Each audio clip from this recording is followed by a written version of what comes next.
So ఇదేంటంటే ఇతను కత్తి పట్టుకుని ఆ అమ్మాయిని చంపక్కర్లేదు, ఆ అమ్మాయిని దెబ్బలు కొట్టి హింస పెట్టక్కర్లేదు, తాగి వేరే ఆడపిల్లలతో వెళ్ళక్కర్లేదు. చాలు, ఇది చాలు.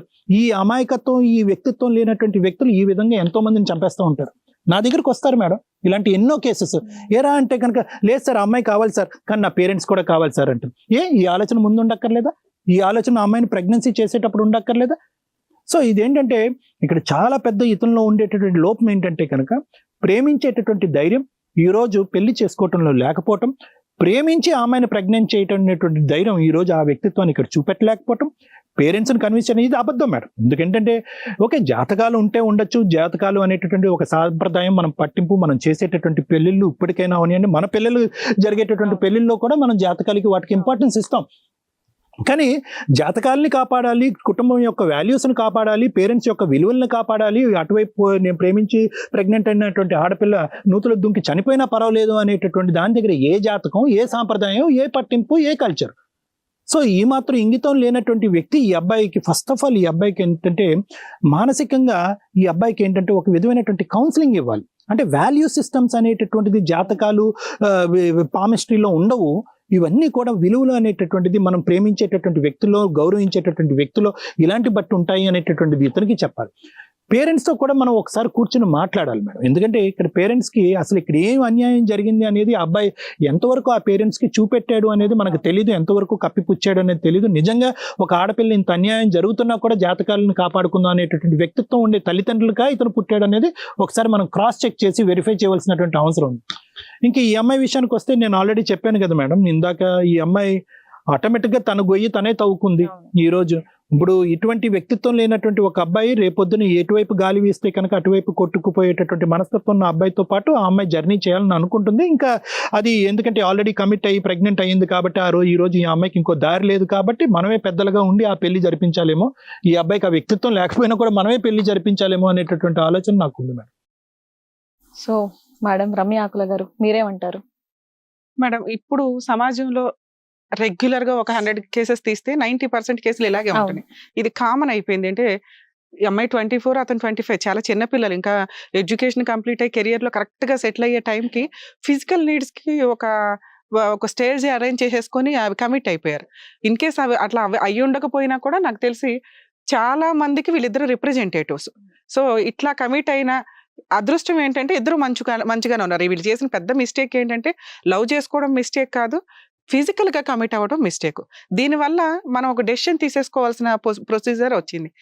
ఇక్కడ అక్రమ సంబంధాలు అంటే అతను డౌట్ ఎందుకు పడుతున్నాడంటే, ఏ అబ్బాయి అన్నా లవ్ చేశాడు, కమిట్ అయిపోయాడు కాబట్టి ఆ అమ్మాయినే చేసేసుకోవాలి అనేది ఇక వేరే ఆప్షన్ లేదు. దానికి సొసైటీ కానీ కేసుల చుట్టూ తిరగడం కంటే అమ్మాయిని పెళ్లి చేసుకోవడం కామన్.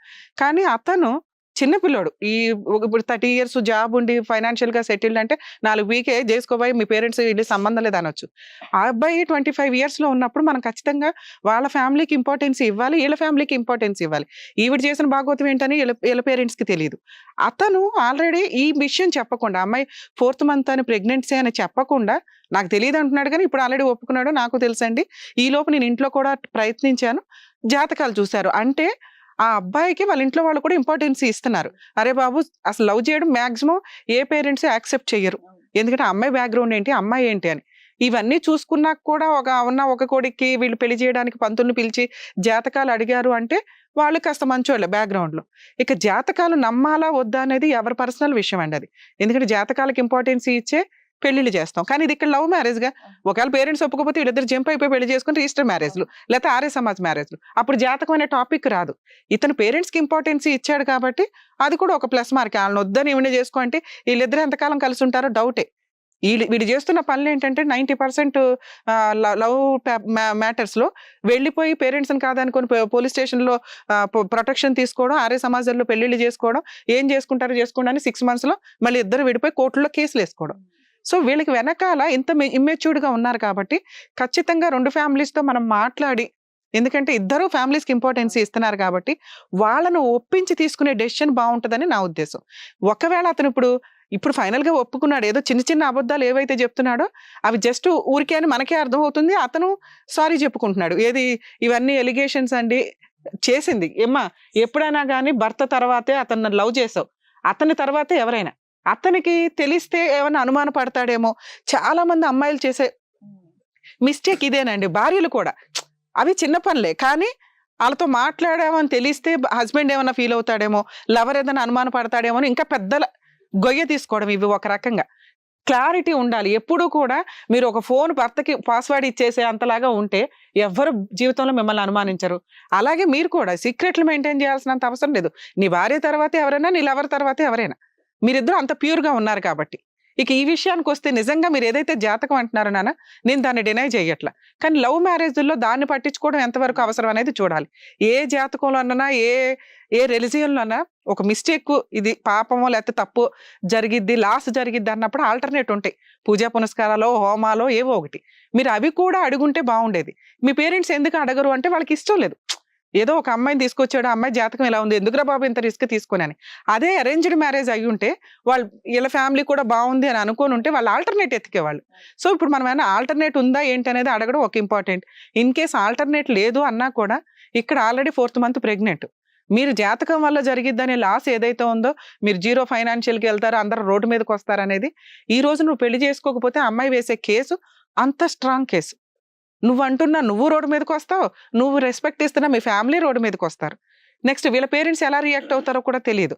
కాబట్టి మేము మా టీం ప్రకారం మేము డెసిషన్ తీసుకోవడం ఏంటంటే, బోత్ సైడ్ ఫ్యామిలీ పేరెంట్స్ తోటి మాట్లాడి ఏం చేయాలనేది ఆలోచిస్తాం. ఎందుకంటే ఇది మీ ఇద్దరు మంచిగానే ఉన్నారు నాన్న, అతను ఏదైతే అన్నాడో అవన్నీ చిన్న చిన్న ఎలిగేషన్స్, మీరు అవి మనసులో పెట్టుకోకండి. అలాగే నువ్వు ఒక ఆడపిల్లవి, 100% జాగ్రత్తగా ఉండాల్సింది నువ్వే. అబ్బాయి మంచోడు కాబట్టి మేము చెప్తుంటే వింటున్నాడు. కుటుంబానికి రెస్పెక్ట్ ఇచ్చాడంటే రేపు పొద్దుట నిన్ను బాగా చూసుకుంటాడు. నువ్వు చేయాల్సిన పని సీక్రెట్లు మెయింటైన్ చేయకు. ఏ పనన్నా నీ భర్త తర్వాత ఎవరన్నా అనుకొని నువ్వు సీక్రెట్స్ అన్ని ఏవి లేకుండా, ఇదిగోండి ఇట్లా సినిమాకి వెళ్తున్నా, ఎందుకు వెళ్ళాలి, ఆయనతోటే వెళ్ళు, లేదు ఫ్రెండ్స్ తో వెళ్తున్నావు చెప్పు, అతనికి తెలిసిపోతుంది. చెప్పెళ్ళు, ఫ్రెండ్స్ వెళ్తున్నా ఆయనకు కూడా అనుమానాలు ఉండవు కదా. మీరు ఫ్యామిలీ మెంబర్స్ తో మాట్లాడితే మనకు ఒక క్లారిటీ వస్తుంది మేడం. దాన్ని బట్టి మనం ముగ్గురు డెసిషన్ తీసుకోవచ్చు. సరే, మరి ఇప్పుడు మేడం సార్ చెప్పినట్టుగా ఇప్పుడు మీ పేరెంట్స్ తో కూడా ఒకసారి మాట్లాడదాం. మరి మీ ఫాదర్ తో ఫస్ట్ మాట్లాడదాం. సో కుమార్ గారి ఫాదర్ సుబ్బారావు గారితో ఫోన్ లో మాట్లాడదాం. హలో, సుబ్బారావు గారా మాట్లాడేది? అవునండి, సుబ్బారావుని మాట్లాడుతున్నా. ఎవరు మీరు? సార్, ఇది కథ కాదు జీవితం ప్రోగ్రామ్ నుంచి మాట్లాడుతున్నాం అండి. మేము అడ్వకేట్ రమ్య అండి. నేను నమస్తే అండి. నమస్తే అండి, బాగున్నారండి? బాగున్నాను సార్. నాకు ఇక్కడ నుంచి కాల్ రావడం ఏంటండి? సార్ యాక్చువల్ గా ఇక్కడ షోలో మీ అబ్బాయి కుమార్ ఇక్కడ ఉన్నారు. మీ కాబోయే కోడలు ప్రియాంక కూడా ఇక్కడే ఉందండి. మీకు ప్రియాంక గురించి తెలుసా? ప్రియాంక గారి గురించి నాకు తెలుసండి. ఇప్పుడు మా అబ్బాయి ఎక్కడికి రావడం ఏంటి అసలు? వాడికి ఏం పని? అక్కడ ఉన్నాడా వాడు? ఉన్నాడు సార్. మీ అబ్బాయి కూడా వింటున్నాడు. స్టేజ్ మీద ఆల్రెడీ మేడం ఉన్నారు, సార్ ఉన్నారు.